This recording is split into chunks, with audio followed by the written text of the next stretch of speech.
So here we got another Toyota 4runner that we're about to do some troubleshooting with.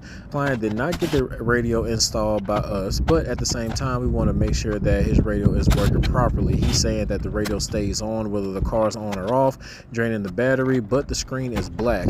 Now the first thing I did is when I looked at it, I noticed that there were no mounting hardware and the radio was actually hot glued in. On this 4runner you have to use those factory brackets to actually secure the radio, and the other dash kit is just a trim plate. But either way, we want to go ahead and take that out.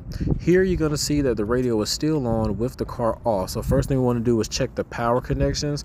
These are actually butt connected together and there's no wires frayed out. So I want to disconnect power from the radio. We see that the radio is off.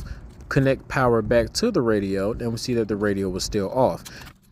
Since we disconnected power, we basically just restarted the radio, so when we turn the radio on, we actually get the setup screen.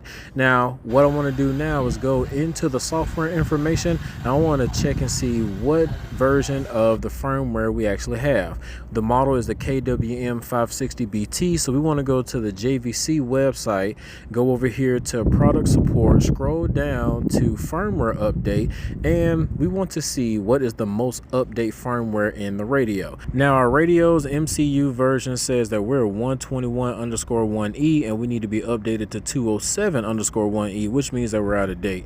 So next we want to actually go in here, click agree, and this is saying that we know that we need at least a USB 2.0 8GB hard drive, and once we download it, it's going to download to a zip file, and we need to extract those files and put the files in there only, not the whole folder. Now we want to turn on the radio, put the USB in. It's going to say, do we want to update? We say yes, and we want to do the MCU update first.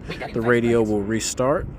It will update the MCU firmware, and then after that, it's going to actually restart again.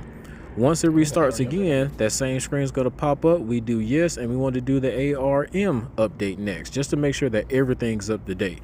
It'll restart itself again, and then when it comes back up, we want to click no, and then we want to go back into our settings menu just to make sure that our firmware is up to date, and there it is, 207_1E, and now we're good. And the client actually did not have any more problems.